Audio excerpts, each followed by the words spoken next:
Assalamualaikum warahmatullahi wabarakatuh. Perkenalkan, nama saya Wardah Hafifah Hasibuan dari Pendidikan Matematika 5 semester 7. Di video ini saya akan membahas tentang teorema 5.3.7 dan 5.3.8, yang dimana video ini saya buat untuk memenuhi tugas akhir dari mata kuliah analisis real, yang dimana dosen pengampuhnya adalah Ibu Rusi Ulfa Hasanah MPD. Saya akan membahas tentang teorema 5.3.7 dan 5.3.8. Yang pertama 5.3.7 yang bunyinya misalkan I suatu interval dan fungsi f memetakan I ke R kontinu di I jika A, B elemen I dan jika ke R memenuhi K lebih besar dari FA dan K lebih kecil dari FB. Maka terdapat suatu titik C elemen I antara A dan B sedemikian sehingga FC sama dengan K. Jadi dari teorema 5.3.7 ini dapat kita tarik kesimpulan bahwa yang pertama fungsi f memetakan I ke R. Yang kedua bahwa A dan B merupakan elemen dari I. Dan yang ketiga nilai C terdapat di pertengahan atau di antara A dan B. Kemudian bahwa nilai K berada di antara FA dan FB. Jadi dari kesimpulan ini dapat kita gambarkan suatu grafik untuk membuktikan apakah benar dari teorema ini terbukti bahwa FC itu sama dengan K. Oke. Grafik yang pertama nilai A dan B merupakan elemen dari I, dan yang kedua nilai C terdapat di pertengahan A dan B. Berarti kita buat di sini C, kita misalkan C. Kemudian FA dan FB. Kemudian di sini FB. Dan K terletak di antara FA dan FB. Berarti di sini di pertengahan K. Nilai A bila dimasukkan ke fungsi fx maka berubah menjadi FA. Berarti A dihubungkan ke FA. Selanjutnya K kita tarik garis lurus. Dan B jika dimasukkan ke fungsi fx maka berubah menjadi FB. Oke.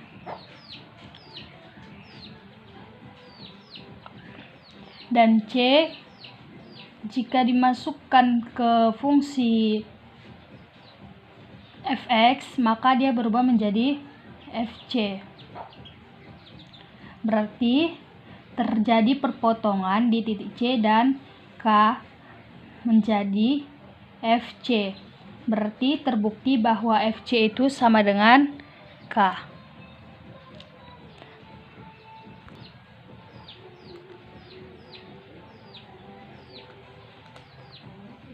Perpotongan di titik C. Terbukti bahwa FC sama dengan K karena terjadi perpotongan di titik C, dan apabila C dimasukkan ke fungsi fx maka dia akan berubah menjadi FC. FC sama dengan K terbukti dari teorema 5.3.7. Dan di dalam teorema 5.3.7 ada dua pembuktian lagi, yang dimana pembuktian ini untuk membuktikan apakah benar bahwa FC itu sama dengan K. Pembuktian dari teorema 5.3.7 itu ada pembuktian yang menggunakan apabila B lebih besar dari A, dan pembuktian bagaimana jika A lebih besar dari B. Yang pertama pembuktian A lebih kecil dari B, yang dimana kita misalkan fungsi kontinunya itu Gx sama dengan Fx dikurang K. Kemudian kita masukkan A ke dalam fungsi kontinu sehingga diperoleh GA sama dengan FA dikurang K. Karena di sini A lebih kecil dari B, maka kita buat lebih kecil dari 0. Kemudian kita masukkan B ke dalam fungsi kontinu tersebut, menjadi GB sama dengan FB dikurang K. Karena B lebih besar dari A, maka kita buat fungsi kontinu tersebut lebih besar dari 0. Sehingga kesimpulannya itu 0 lebih besar dari GA dan 0 lebih kecil dari GB. Dan sehingga dari hasil tersebut, menurut teorema 5.3.7 bahwasanya terdapat titik C di antara A dan B. Sehingga C itu sama dengan 0, berarti GC sama dengan 0. Langkah selanjutnya kita masukkan nilai C tersebut ke dalam fungsi kontinu tersebut untuk membuktikan apakah benar bahwa FC itu sama dengan K. Berarti fungsi kontinu tadi kan Gx sama dengan Fx dikurang K. Jika kita masukkan nilai C-nya ke dalam fungsi kontinu, berarti Gc sama dengan Fc dikurang K. Tadi kan kita ketahui bahwa nilai Gc-nya itu sama dengan 0. Berarti Gc-nya 0, baru Fc dikurang K. Berarti Fc sama dengan K.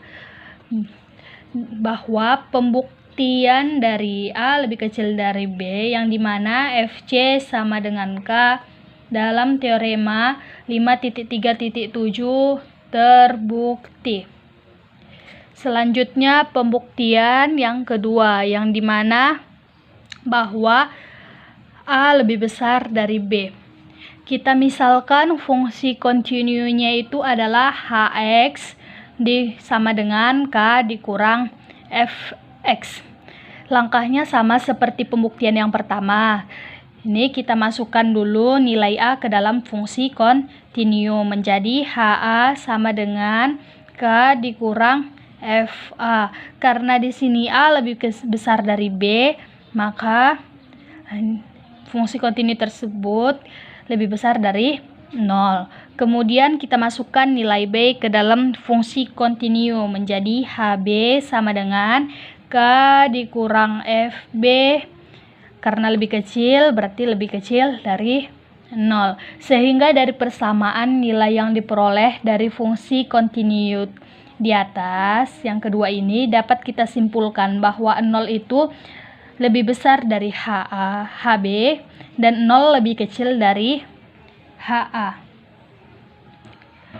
Dan menurut teorema alokasi akar 5.3.5, terdapat suatu titik C dengan C lebih besar dari B dan C lebih kecil dari A, sehingga HC itu sama dengan 0.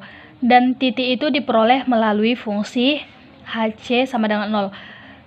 Oleh karena itu, fungsi kontinu tadi kita masukkan nilai C ke dalam fungsi kontinu, yang dimana Hx sama dengan K dikurang Fx. Kita masukkan nilai C-nya, berarti Hc sama dengan K dikurang Fc. Hc-nya 0 sama dengan K dikurang Fc. Sehingga Fc sama dengan K dari pembuktian A lebih besar dari B dalam teorema 5.3.7 terbukti. Berarti dapat kita simpulkan bahwa teorema 5.3.7 yang dimana Fc sama dengan K terbukti. Selanjutnya teorema 5.3.8. Teorema 5.3.8 itu menghubungkan dengan teorema 5.3.4, yaitu tentang maksimum dan minimum. Bunyi teorema 5.3.4 yaitu misalkan I sama dengan A, B interval tertutup. dan terbatas, dan F memetakan I ke R kontinu pada I. Maka F mempunyai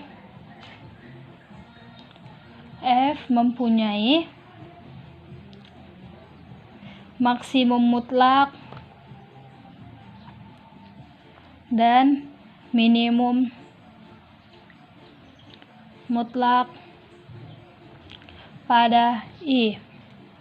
Jadi teorema 5.3.8 terbukti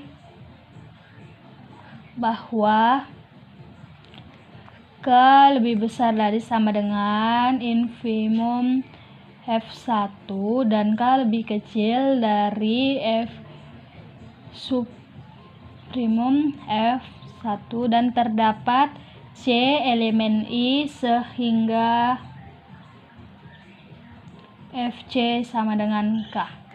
Demikian pembahasan saya mengenai teorema 5.3.7 dan 5.3.8.